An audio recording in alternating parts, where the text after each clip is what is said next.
الرحمن الرحيم الحمد لله الذي جعلنا من المتمسكين بولاية أمير المؤمنين اللهم إياك نعبد وإياك نستعين الصلاة والسلام بتحية الإكرام على أشرف الأنبياء والمرسلين وأولاده الطيبين الطاهرين المعصومين ثم الصلاة والسلام على الصديقة المباركة الرازية المرزية عالمة غير معلمة بنت القلم والنون وسر بين الكاف والنون ودليل إرادة كن فيكون وكتاب المكنون محافظة النبوة وناشرة الولاية ام الکتاب ام القرآن ام الانوار ام الأعمى ام المعصومین ام العلوم ام الہدی ام الحسن ام الحسین ام المحسن ام الابیہا السیدہ فاطمہ الزہراء صلوات اللہ علیہا اللہم صلی علی محمد وآل محمد ولعن اللہ تعالی علیہم اجمعین اما بعد فقد قال حق سبحانہ تعالی فی کتابہ المجید وفرقان الحمید بسم اللہ الرحمن الرحیم یا ایھا الذین آمنوا اتقوا اللہ وکونوا مع الصادقین بلند الصلوات اللہم صلی علی محمد وآل محمد دعائے مالکان ذکر بندگان ذکر کا وارثان ذکر کی بارگاہ میں پیش ہونا قبول فرمائے آپ آزادی اس عبادت کا بہتر سے بہتر اجر خوشنودی جناب سیدہ کی صورت میں آپ کو عنایت فرمائے جتنی حاجات جتنی دعائیں بارگاہ معصومین میں لے کے آتے ہیں اس دہلیز سے کوئی بھی خالی ہاتھ واپس نہیں جائے میرا مالک ہر مومن مومنہ کے دل میں چھپی خواہش قلوب میں ٹھہری ہوئی دعا کو میرا مالک مستجاب فرمائے جو دعائیں ہمارے حق میں بہتر ہیں بنت پیغمبر کے حق کا واسطہ وہ قبول و منظور فرمائے جو بے اولاد ہیں انہیں اولاد عطا فرمائے جو بے روزگار ہیں انہیں روزگار عطا فرمائے جو پریشان حال ہیں ان کی پریشانیوں کو دور فرمائے جتنے بھی اس وقت اس مجلس میں تشریف فرما ہے مومنین و مومنات سب کے لیے منبر سے میری دعا ہے میرا مالک اس سال آپ کو کربلا کی زیارت نصیب فرمائے حج بیت اللہ کی سعادت نصیب فرمائے روضہ سیدہ کی زیارت نصیب فرمائے میرا مالک میرے وارث کے ظہور میں تعجیل فرمائے دعائیں قبولیت تک پہنچائیں ممکنہ حد تک بلند صلوات تلاوت فرمائے اللہ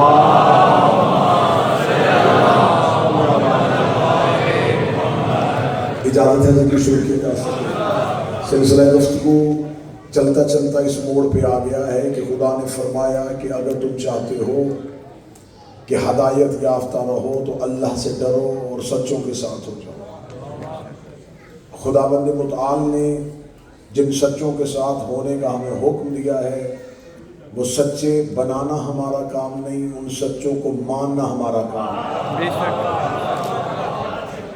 کیونکہ سچا جو ہے اسے عربی میں معصوم کہتے ہیں معصوم ہم نہیں بناتے معصوم اللہ بناتا ہے ہمارا کام ہے معصومین کو ماننا اللہ کا کام ہے معصومین کو بنانا معصوم اسے کہتے ہیں جس نے لمحے میں بھی کوئی خطا نہ کی ہو جس نے کوئی ایک بھی خطا جس سے سرزد نہ ہوئی ہو اسے معصوم کہتے ہیں تو معصوم صرف اللہ بنا سکتا ہے معصوم کے بارے میں صرف اللہ جانتا ہے تو لہٰذا تقاضۂ پروردگار ہے کہ بندے ان کو مانے جو صادقین ہیں صادقین کہتے ہیں معصومین کو تو خدا چاہتا ہے کہ انہیں مانا جائے نہ کہ بنایا جائے منبر پہ غلاف پہ ہاتھ رکھ کے پہلا جملہ سماعتوں کو ہدیہ کرنے لگا ہوں ہم نے 12 بنائے نہیں مانے ہیں سبحان اللہ ہم نے یہ 12 بنائے نہیں الحمدللہ ایک بھی امام اپنے اپنی مرضی سے نہیں بنا اللہ بناتا گیا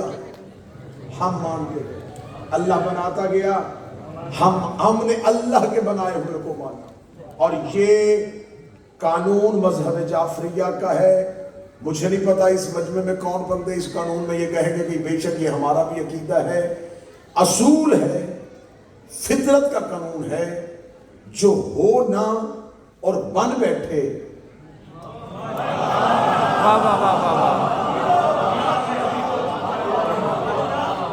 جو بندے پریشان بیٹھے ہیں میں آپ کے اندر سے تصدیق کرواؤں گا.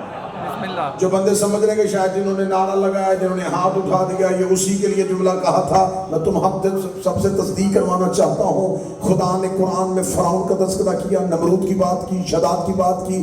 آج مسلمانوں میں کوئی حنفی, کوئی دیوبندی, کوئی نقشبندی, کوئی حنبلی, کوئی مالکی مجھے ایسا دکھاؤ جو فرعون کو ٹھیک کہتا ہو, نمرود کو بہتر کہتا ہو, شداد کو اچھا کہتا ہو. سارے کہتے ہیں فرعون غلط ہے, نمرود غلط ہے, شداد غلط ہے. ان سے پوچھو گا قرآن میں تمہیں اس کے نام بتائیں ان سے غلطی کیا ہوئی تھی. انہوں نے کہا اس سے بڑھ کے غلطی کیا ہوگی کہ فرعون نے اللہ ہونے کا دعویٰ کیا تھا, نمرود نے خدا ہونے کی بات کی تھی, شداد نے اللہ ہونے کا وعدہ کیا تھا. تو ہم نے کہا کیا یہ تھے نہیں؟ انہوں نے کہا نہیں, یہ اللہ تھے نہیں اور بن بیٹھے تھے. اللہ تھے نہیں اور بن بیٹھے تھے. اللہ تھے نہیں اور بن بیٹھے تھے. اللہ تھے نہیں اور بن بیٹھے تھے. اتنا مجمع تو شیعہ نہیں, آخر تک شیعہ ماؤں کے بچے بیٹھے ہو. اللہ تھے نہیں اور بن بیٹھے تھے, اس کا مطلب تو مان گیا جو اللہ ہونا بن بیٹھے لانتی ہوتا ہے. جو اللہ ہونا بن بیٹھے وہ لانتی ہوتا ہے. اللہ ہونا بن بیٹھے وہ لانتی ہوتا ہے. مرزا غلام احمد قادیانی نبی تھا نہیں, بن بیٹھا, لانتی ہے. فرعون اللہ تھا نہیں, بن بیٹھا, لانتی ہے. نمرود اللہ تھا نہیں, بن بیٹھا, لانتی ہے. شداد اللہ تھا نہیں, بن بیٹھا, لانتی ہے. سارے مسلک یہاں رک گئے, آگے کیوں نہیں چلتے؟ جو امام ہونا بن بیٹھے.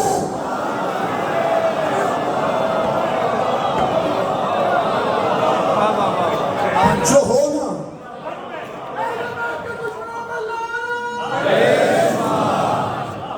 ہونا بن بیٹھے.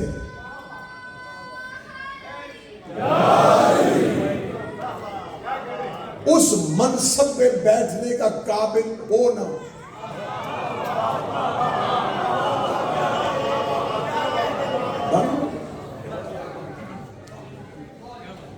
میں مجلس میں تھوڑا تاخیر سے آؤں اور بابر کہے کہ آج میں مجلس پڑھتا ہوں. آگے سے کوئی بندہ اٹھے اور وہ اٹھ کے کہے اچھا بابر صاحب آپ نے مجلس تو شروع کر دیا, بتائیں کہ خدا نے جو صحابہ کہف کا تذکرہ کیا وہ کون ہے؟ اب بابر صاحب اس جگہ پہ بیٹھ گئے تھے جو ان کی تھی نہیں. مجمع خاموش تو اتنی دیر میں مجمع میں آ گیا. میں نے فوراً بابر کو ہٹایا اور میں نے کہا جی مجھ سے سوال کریں, ہم بتاتے ہیں صحابہ کہف کون تھے.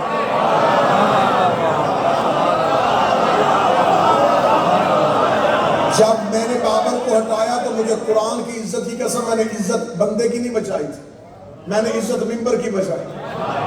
کوئی بھی بیٹھا ہوگا کہے گا اس کا مطلب شیعوں کا ممبر اتنا لاوارث ہے, جو بھی آئے چڑھ بیٹھتا ہے.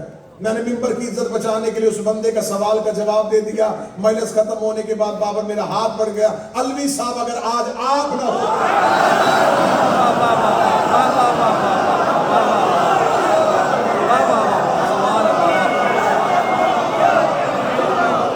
ٹھیک ہے جی, اتنی میٹھی گولی ٹھیک ہے, آج آپ نہ ہو.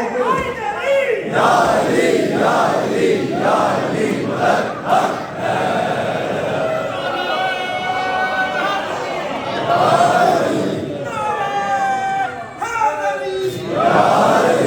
مجھے قرآن کے 30 پاروں کی قسم علی بندوں کی عزت نہیں بچاتے تھے, ممبر مصطفیٰ کی عزت بچاتے تھے. رسول نے فرمایا انی تارک فیکم الثقلین کتاب اللہ و عطرتی اہل بیت.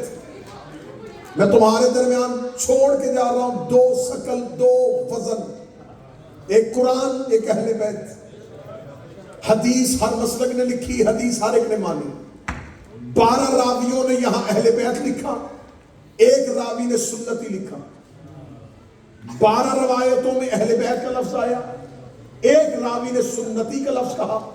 سنتی بھی ٹھیک ہے تو نبی کی. انی تارکن فیکم الثقلین, نبی کہتے ہیں میں 2 چیزیں چھوڑ کے جاؤں, کتاب اللہ و عطرتی اہل بیت. پورے مذہب اسلام کی کتابوں کا ضامن ہو, صرف اہل بیت نہیں کہا, عطرتی اہل بیت, میری عطرت والی پاک اہل بیت. پتہ نبی کو بھی تھا کہ لوگوں نے اور بھی اہل بیت بنانی ہے. اہل بیت کے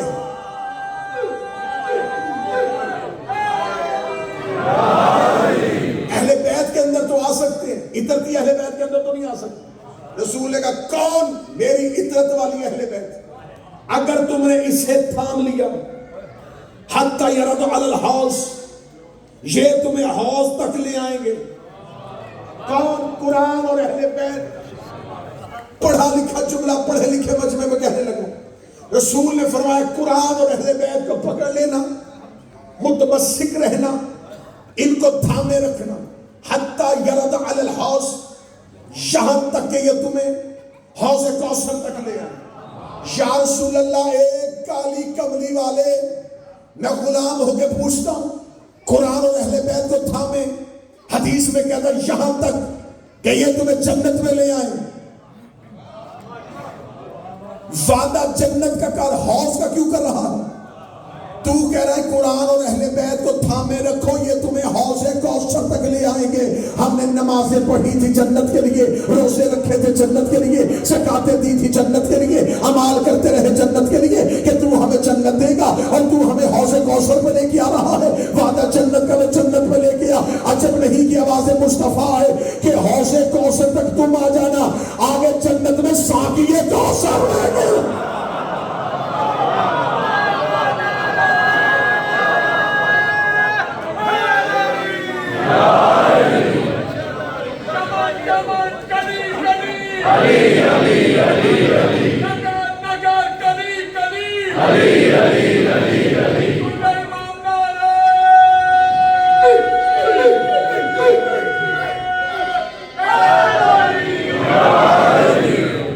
قرآن کے ساتھ اہل بیت، قرآن چپ، اہل بیت گفتگو کرے۔ قرآن صامت، یہ ناطق۔ قرآن بھی بندوں نے اکٹھے ہو کے نہیں لکھا، قرآن کس نے بھیجا؟ جب قرآن اللہ نے بھیجا تو اہل بیت بندوں نے کیسے بنا؟ قرآن بھی معصوم، اہل بیت بھی معصوم۔ اور ہمیں فخر ہے، ہم ساری زندگی سر سجدے میں رکھیں، قیامت تک نہ اٹھائیں تو سجدہ ادا ہی نہیں ہو سکتا۔ ہمارے پاس صرف 14 نہیں، سارا گھر معصوم۔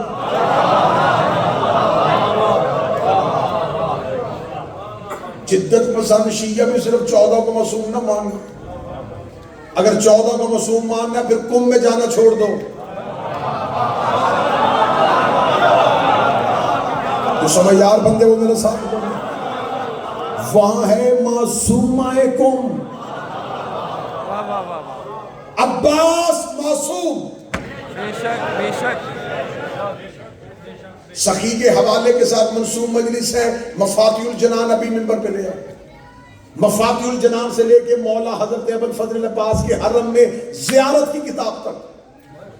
یہ زیارت کس نے لکھی؟ کسی مولوی نے نہیں، کسی شاعر نے نہیں، چھٹے امام کی تعلیم کرتا زیارت ہے، جو آج بھی حرم عباس میں پڑھی جاتی ہے اور گھروں میں مفاتیح میں پڑھی جاتی ہے۔ اس زیارت سے ایک جملہ پڑھوں گا اور غازی کے مریدوں کا چہرہ دیکھوں گا۔ میرا چھٹا امام کہتا ہے اللہم لن جہل من حقک، اللہ کی لعنت ہو اس بندے میں جس نے عباس کے حق کو نہیں پہچانا۔ بولے وہ غازی کے مرید ہو جن کے ہاتھ میں عباس پہ رکھتے، اللہم ان جہل، اللہم ان جہل من حقک، اللہ کی لعنت ہو ہر اس بندے پہ۔ میں لعنت نہیں ڈال رہا، بدول کا بیٹا کہہ رہا ہے اللہ کی لعنت ہر اس بندے پہ جس نے عباس کے حق کو نہیں پہچانا۔ عصمت غازی کا حق ہے۔ اور آگے امام کہتے ہیں وَاسْتَخَفْ بِحُرْمَتِكَ، لعنت ہو اس پہ جس نے عباس کی عزت نہیں کی۔ دنیا نے سمجھا کہ شاید صرف علی کے ایک بیٹے کا نام عباس تھا۔ آؤ آنکھوں میں آنکھیں ڈالو، میں عباس پڑھوں۔ ساری زندگی پیرزی مولا امیر المومنین نے دنیا کو بانٹا ہے، ساری زندگی علی کی بانٹتے میں، ساری زندگی علی نے بانٹا۔ کسی نے روٹی مانگی اونٹوں کی گدار دی، بیزار آیا ابو ذر بنا دیا۔ ساری زندگی علی بانٹتے رہے، بانٹتے رہے، بانٹتے رہے، بانٹتے رہے، بانٹتے رہے۔ چہروں پہ وفاؤں کی ایسی تصویر آئے گی، چہروں پہ ایسا نور ولایت آئے گا۔ جس نے ساری زندگی بانٹا ہے اس نے ہاتھ اٹھا کے عباس مانگا۔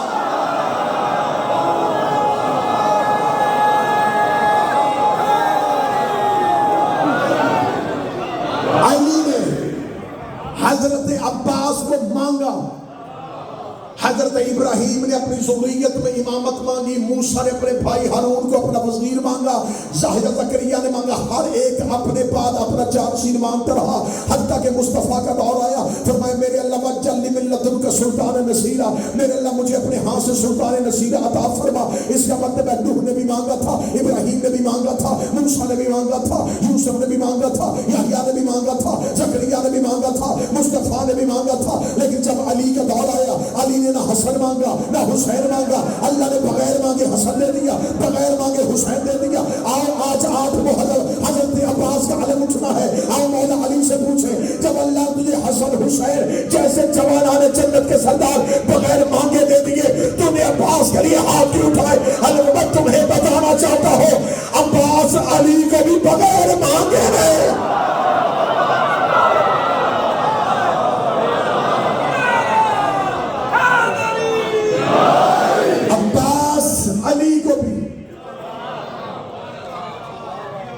وفادار بندے سر اٹھانا، عباس وفاداروں کے امام کا نام ہے۔ بے شک، واہ واہ واہ، یا عباس یا عباس یا عباس یا عباس یا عباس یا عباس وفاداروں کے، غداروں سے عباس کا کوئی تعلق نہیں۔ واہ واہ واہ، سبحان اللہ۔ اب چھان ہوتے ہوتے ہوتے ہوتے بے شک تھوڑے آ جانا، لیکن مجھے پڑھنے دو عباس۔ بسم اللہ بسم اللہ۔ میں نے میں نے منبر کی تاریخ میں حضرت عباس کے ننھال پڑھے تھے،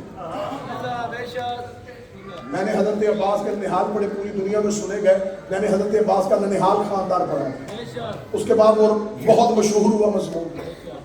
آج میں مضمون کا دوسرا رخ پڑھتا ہوں، پہلی سطر پڑھوں گا اور چہروں پہ آمادگی دیکھوں گا، پھر آگے چلوں گا۔ بسم اللہ۔ میں پڑھنے لگا ہوں عباس کے نانا کا نانا،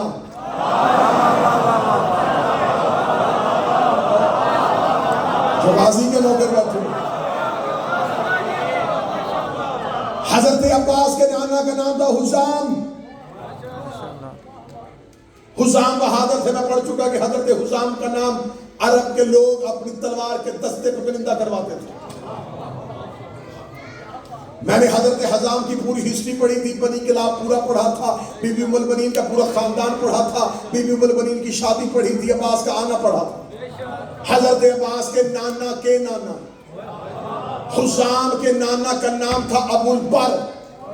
ابو البر کہتے ہیں نیزوں سے کھیلنے والا۔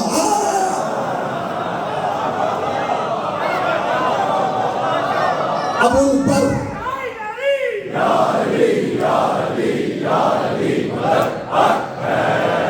حضرت عباس کے نانا حزام کے نانا کا نام تھا ابو البر۔ یہ ہاتھوں سے نیزہ نہیں گھماتے تھے، انگلیوں سے، یہ 2 نیزوں کے ساتھ لڑتے تھے اور نیزہ انگلیوں پہ لے کے آتے تھے۔ ان کے انگلیوں پہ نیزہ گھمانے کی وجہ سے عرب کے نام پڑ گیا ابو البر، نیزوں سے کھیلنے والا۔ جنگیں پڑھوں گا ابو البر کی تو بہت وقت گزر جائے گا۔ حضرت ابو البر عباس کے نانا کے نانا، حضرت ہاشم کا دور تھا، عربوں کی ایک جنگ میں عباس کے نانا نے نیزہ زمین پہ گاڑا، نیزہ زمین پہ گاڑ کے ٹیک لگا کے کھڑا تھا کہ اللہ نے ملک الموت کو بھیجا کر روح قبض کر۔ حضرت عباس کے نانا کی روح میدان جنگ میں نیزے کی ٹیک کے ساتھ قبض ہوئی۔ کتابیں کہتی ہیں 3 دن لشکر دور کھڑا رہا، کہیں زندہ تو نہیں ہے۔ 3 دن تک لشکر دور کھڑا رہا، کسی کی جرات نہیں ہوئی کہ قریب آ دے کہ کہیں زندہ تو نہیں ہے۔ حضرت عباس کے نانا ابو البر نیزے کی ٹیک کے ساتھ لگا کے کھڑے تھے، یہ نیزے کی عدلی کا نشان حضرت عباس کے نانا نے لگایا تھا۔ غازی کا نوکر سر اٹھائے اور میں جوانوں کو عباس سناؤں۔ ادھر 7 محرم کے فوجی اشقیہ نے کہا ہم حسین کا خیام فرات سے ہٹائیں گے، اکیلا حضرت عباس گئے، عباس کے کانوں میں پھدک گئی، یہ حسین کے خیام ہٹانا چاہتے ہیں۔ اکیلے عباس نے لاکھوں کے ہجوم کے سامنے حضرت عباس نے تلوار نہیں کھینچی، عباس نے کوئی لمبا چوڑا خطبہ نہیں دیا۔ کتابیں کہتی ہیں عباس نے بھاگتے ہوئے گھوڑے سے اپنے نیزے کو اٹھایا اور نیزے کی علی کے ساتھ، نیزے کی نوک کے ساتھ کربلا کی ریت میں ایک خط، ایک لائن کھینچ کے ان کی طرف دے کر لڑنا دور کی بات ہے، ہمت ہے لائن سے لڑا گیا۔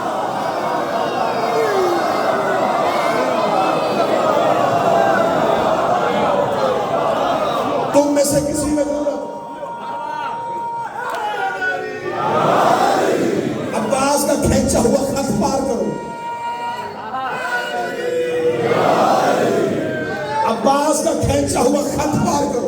کتابیں کہتی خط کھینچ کے عباس گھوڑے کو لے کے پیچھے جا کے کھڑا ہو گیا.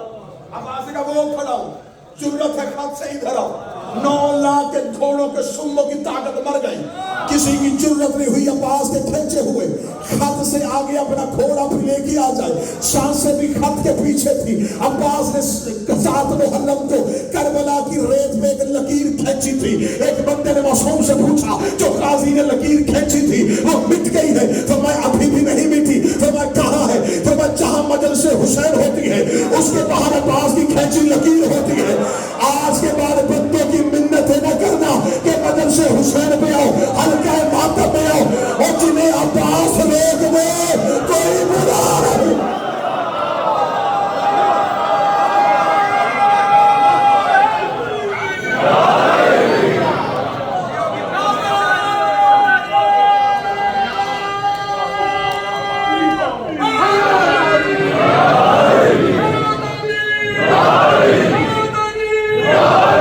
جلدی پڑھو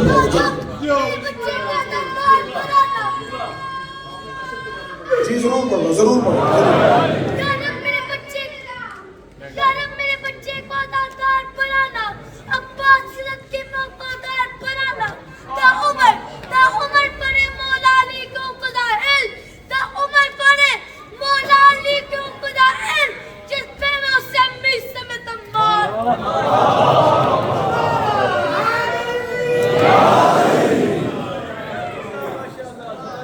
زمانہ سمجھتا ہے کہ عباس کربلا میں لڑا نہیں. عباس کی تلوار کو عباس کی لڑائی نہ سمجھو, عباس کے روگ کو عباس کی جنگ سمجھو.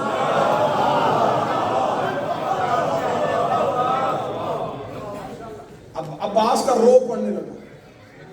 4 خطبے دیے حضرت عباس نے کربلا میں آ کے.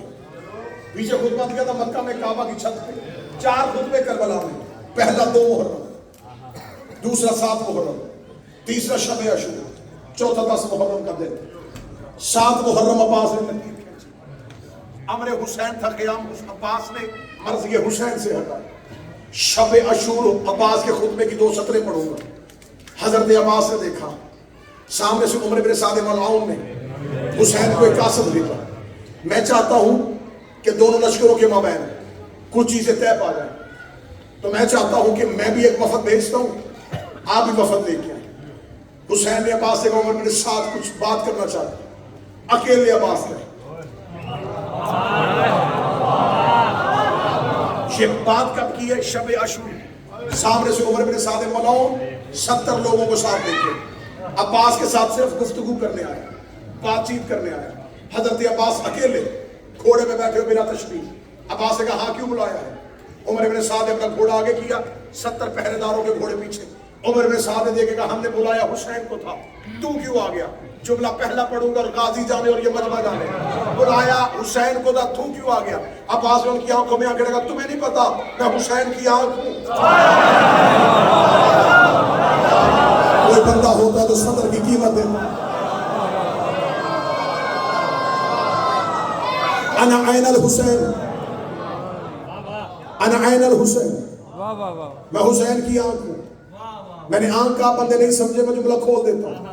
عباس نے کہا حسین مجھ سے دیکھتا ہے.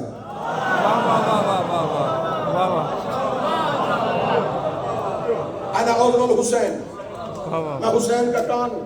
بے شک حسین سنتا بھی مجھ سے, دیکھتا بھی مجھ سے. گفتگو یا دیکھنے سے ہوتی ہیں یا سننے سے ہوتی ہیں. حسین نے نوکر نہیں بھیجا, آنکھ اور کان بھیجا. بولو کیا گفتگو کرنا چاہتے ہیں؟ غرضدار بات تھی, غرضدار جملہ تھا. عمر بن سعد ملعون نے دیکھا ہم چاہتے ہیں ہم حسین کو امان دے دیں.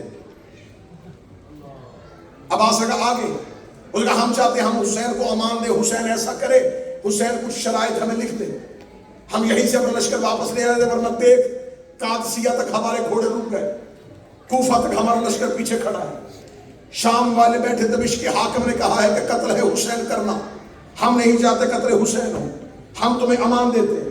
حسین سے کہ چند شرطیں مان لیں. پہلی شرط ہم تمہیں کربلا سے واپس جانے دیں گے, تمہیں بیعت کرنی پڑے گی. دوسری شرط یہ ہے تمہیں یزید کی حکومت کے خلاف کبھی بھی اپنی زندگی میں خروج نہیں کرنا. یہ شرطیں بولتا رہا، عباس مسکراتا رہا، یہ شرطیں بولتا رہا، عباس مسکراتا رہا۔ شرطیں بولنے کے بعد اس نے سمجھا تھا کہ عباس کہے گا میں حسین سے مشورہ کروں گا، میں حسین کو جا کے تمہاری تجاویز دوں گا، اب مجھے نہیں پتا میں فرش پہ ہوں یا عرش پہ ہوں، میرے ساتھ کون بندہ جائے گا۔ حضرت عباس نے ان کی طرف دیکھا، ہو گئی تمہاری گفتگو ختم، انہوں نے کہا ہو گئی ہماری گفتگو ختم۔ عباس نے اپنے اشر کی لجام میں ہاتھ ڈالا، اشر نے اپنے دونوں سب اٹھا کے کربلا کی ریت میں مارے۔ حضرت عباس نے سنو لا عزل العمام لا عجل السیف اصحابها والسماء ترسا، سنو اور چلتی پھرتی لاشوں۔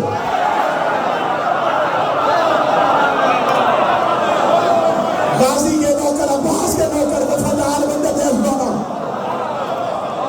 عباس نے ان کی طرف دیکھا، او چلتی پھرتی لاشوں، لولا عزل العمام لا عجل السیف اصحابها والسماء ترسا، اگر میرے مولا کا حکم نہ ہوتا میں انگلیوں کو تلوار بنا دیتا۔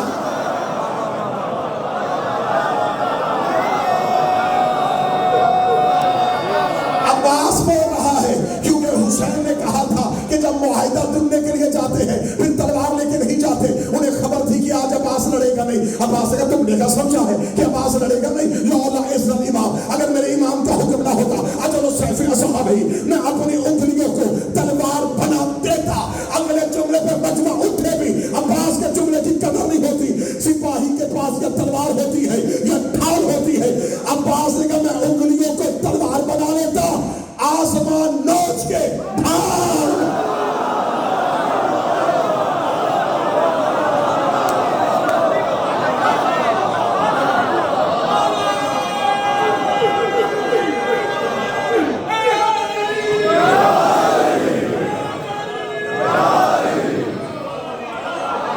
میں انگلیوں کو، ہم لوہے سے نہیں لڑتے، میں انگلیوں کو۔ ایک جنگ میں دشمن علی کے قبضے میں تھا، اسے خبر تھی کہ علی مانتا ہے، اس نے کہا یا علی یہ آخری وقت میں کوئی وصیت کی جائے تو پوری ہوتی ہے۔ اللہ بول تیری وصیت کیا ہے؟ کہنے لگا اپنی تلوار مجھے دے دے، اپنی تلوار مجھے دے دے۔ اب اگر یہ تلوار نہ دے تو سوال کریمی بھی آئے کہ اس نے مانگا اور علی نے پورا نہیں کیا۔ امیر مولا کیا چاہتا ہے؟ کہنے لگا تیری ظلف کا یوں ریت پہ کرے اٹھا۔ اس نے ذہن میں سوچا کہ علی کی ہاتھ نہ تھے، علی کی ہاتھ خالی، نیزہ بھی کوئی نہیں، تلوار ایک تھی، میں ایسے ہی الٹے ہاتھوں سے تلوار اٹھاؤں گا، پچھلے ہاتھ سے حملہ کروں گا۔ اس نے تلوار کے قبضے پہ ہاتھ رکھے، تلوار اٹھا رہا ہے، تلوار کو پوری طاقت سے اٹھانا چاہا، جب نہیں اٹھی اپنے دونوں ہاتھ علی کے قدموں پر رکھ کے کہتا چل مار دے، اتنا بتا تلوار کیوں نہیں اٹھ رہی؟ علی بڑا بدبخت، میں نے تلوار دی تھی بازو تو نہیں دیا۔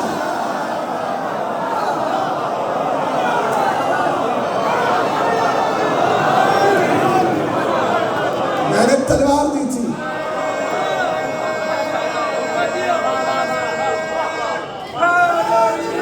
میں نے تلوار دی تھی، بازو نے دیا تھا۔ عباس نے کیا کہ انگلیوں کو۔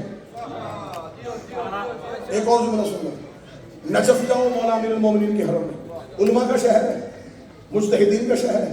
نجف میں کسی عالم دین سے جا کے پوچھا مجھے وہ جگہ دکھا جہاں علی نے امرائے قیس کو مارا تھا۔ زندگی میں نہیں، قبر سے۔ امرائے قیس مذہب کے خاندان کا فرد، مدتوں بعد علی کی قبر پہ آیا، قبر پہ آگے کھڑا ہو کہتا کاش تیری زندگی میں ہوتا، تو نے میرے باپ دادا قتل کیے، میں تجھ سے بدلہ لیتا، کاش میں تیری زندگی، کاش۔ اسے پتہ ہی نہیں تھا علی کی قبر پہ کاش نہیں کہتے،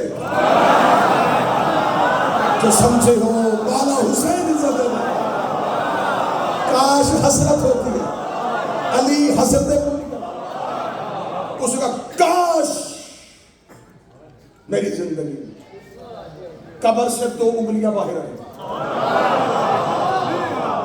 امراؤل قیس کو چیرا، آدھا ادھر گرا آدھا ادھر گرا۔ علماء کہتے خون ایک قطرہ بھی نہیں گرا کیونکہ خون نجس تھا، قبر علی کی تھی۔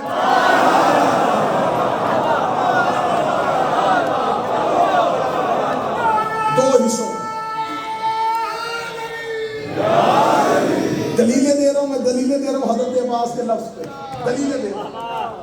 انگلیوں کو تلوار بنا لیتا، علی نے انگلیوں کو تلوار بنائی۔ جو بندہ یہ کہہ کہ پتہ نہیں نجف میں ایسا ہوا تھا نہیں ہوا تھا، علماء نے کہا یا نہیں کہا، چلو آسان ترین دلیل دیتا ہوں، جھولنے میں اجدر آیا تھا، چاقو سے چیلا تھا، واہ واہ واہ سبحان اللہ تاریخ میں دیکھے گا جو اجدر کے یہ ٹکڑے، ہر دور کا عادل تیری تعظیم کرے گا، کچھ بوجھ ہمارا بھی تو ہلکا ہوا ہے در، اب جنت و دوزخ تو ہی تقسیم کر۔ واہ واہ واہ واہ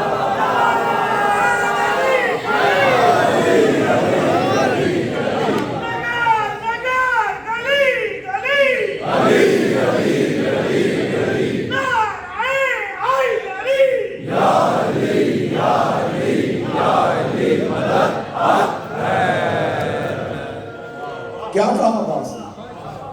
اگر میرے مولا کا حکم نہ ہوتا میں انگلیوں کو تلوار بنا دیتا، اگلی سطر میں زندگی توڑ کے دوں۔ عباس نے فرمایا آسمان نوچ کے ڈھال بنا دیتا، بالغ ذل جبرائیل والجنات سماع، اگر میں لڑنے پہ آؤں جنات کانپنے شروع ہو جائیں، ملک الموت بھاگنا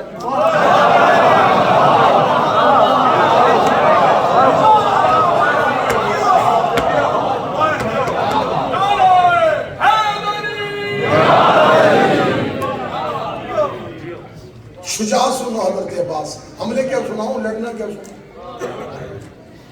جب حضرت عباس یوں کھڑے تھے نا میدان میں، تو سامنے میں سے اچھا 3000 سے زیادہ نام حضرت عباس کے معصومین نے لیے، 3000 سے۔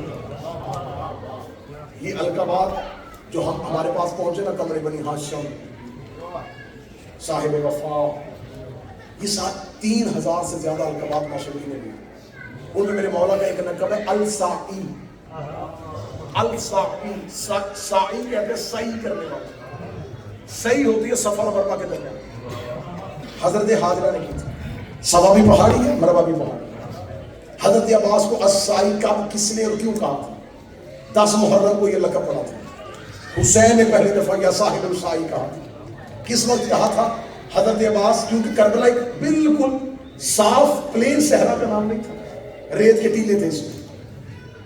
آپ کو مقتل میں بار بار لفظ ٹیلا استعمال ہوتا ہے، آپ کربلا میں جائیں ٹیلا زینبیہ، تو یہ ریت کے ٹیلے تھے پورے صحرا میں، اور ٹیلے بھی تھے پہاڑوں کی طرح۔ حضرت عباس یوں ٹیلے پہ آئے، یہ نشے میں 9 لاکھ کا لشکر تھا۔ عباس نے ایسے 9 لاکھ کو دیکھا، عباس گھوڑا نیچے لے کے آئے، 9 لاکھ نے میدان چھوڑا، عباس گھوڑا واپس پھر ٹیلے پہ لے گئے، عباس پھر ٹیلے سے پھر آئے، پھر لاکھ ہو گئے۔ 7 مرتبہ عباس ٹیلے سے اترا، فوج اشریہ پیچھے گئی، 7 مرتبہ ٹیلے پہ عباس کو جاتے آتے دیکھا۔ حسین نے کہا یا صاحب السائی،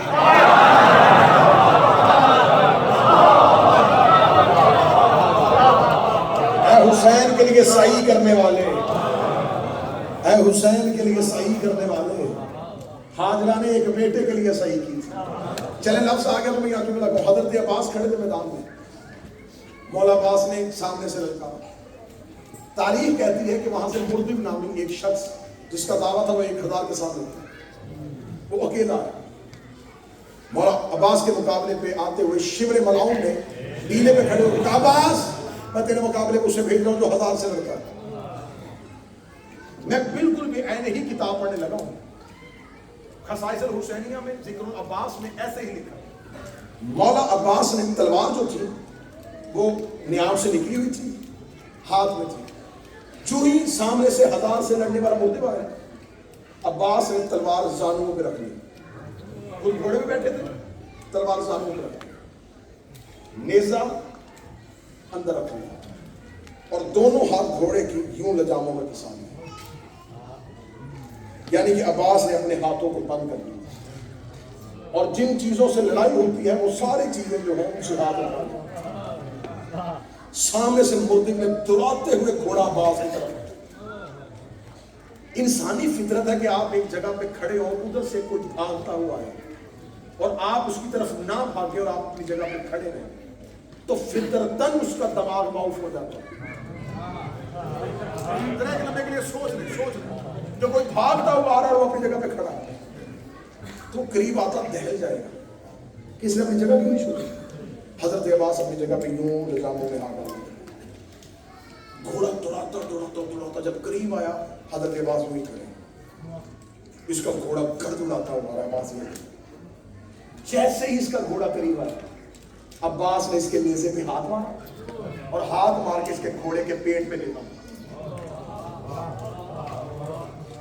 گھوڑا زمین پہ گرا اور مردب زمین پہ گرا. مردب کو نیزہ نہیں لگا, نیزہ لگا گھوڑے کو. گرتے ہوئے مردب نے ٹیلے پہ کھڑے شمر سے کہا عباس نے میرا گھوڑا مار دیا. عباس نے بجائے مردب کے گھوڑا کی مار دیا. اس نے کہا جلدی سے اگلا گھوڑا بھیجو. ایک گھوڑا ہنہناتا ہوا ٹیلے سے دوڑا یوں نشیب کی طرف گیا. مردب سمجھا یہ گھوڑا میرے لیا. جو ہی گھوڑا عباس کے گھوڑے کے قریب آیا عباس کے گھوڑے کو تابعہ دیا. چکر دے کے سخی عباس نے اس گھوڑے کے قریب آ کے اپنے گھوڑے سے چھلانگ لگائی. اس گھوڑے میں بیٹھ کے اس کی لجاموں کو کھینچا. جو ہی لجاموں کو کہتا شمر دے کے کہنے لگا عباس تو نے میرے لشکر کا گھوڑا کیوں چھینا.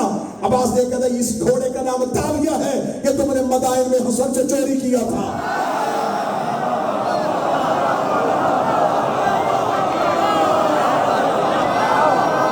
اگلا صدر کا ہوں عباس کہتے میں مرتے میں مارنے نہیں آیا تھا, حسن کا گھوڑا واپس لینے.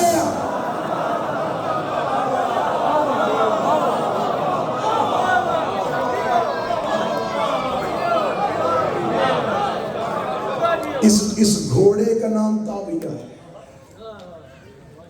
یہ مدائن میں تم نے حسن کا چرایا تھا اور سیدوں کے غصب شدہ مال پہ عباس کسی کا قبضہ ہے.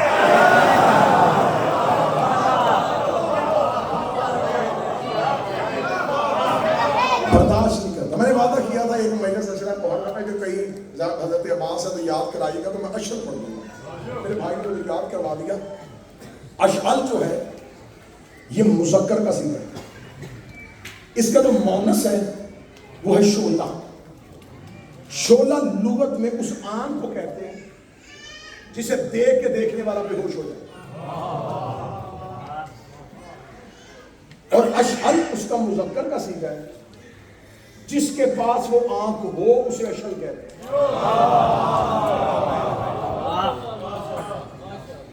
حضرت عباس کے گھوڑے اشل کے لیے راغب اصفہانی اہل سنت رائٹر کا ایک جملہ ہے. اس نے کہا فرس کمر بنی ہاشم کمر الفراس. کیا کہنے, مجھے کوئی کہے 8 تقریریں ادھر رکھ اور یہ جملہ رکھ میں توڑ دوں. اس نے کہا فرس کمر بنی ہاشم کمر الفراس. ہاشمیوں کے چاند کا گھوڑا گھوڑوں کا چاند تھا.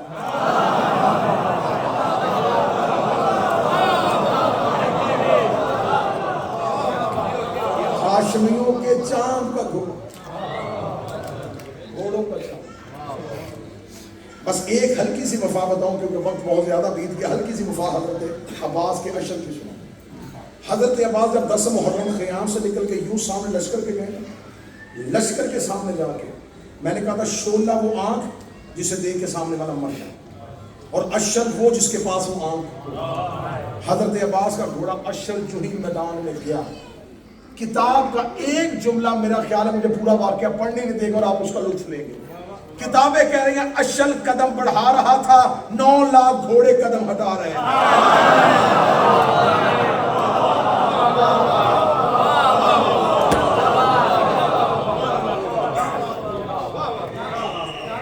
اشعل وہ تھا جس نے 9 لاکھ کو ہٹنے کی مجبور کی. 6 محرم کو فضائل کا آخر 6 محرم عمر ابن سعد ملعون نے ابن زیاد ملعون کا خط پڑھا.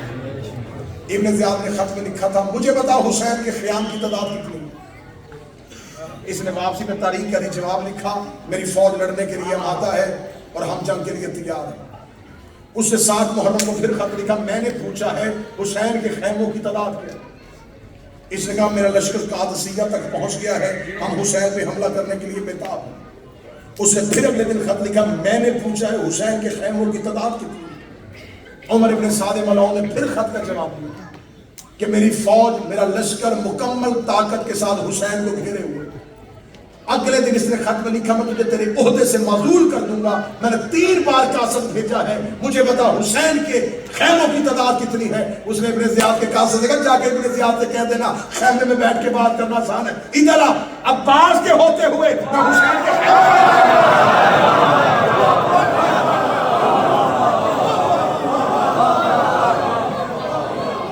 عباس کے ہوتے ہوئے حسین کے خیموں کو کون دیکھے؟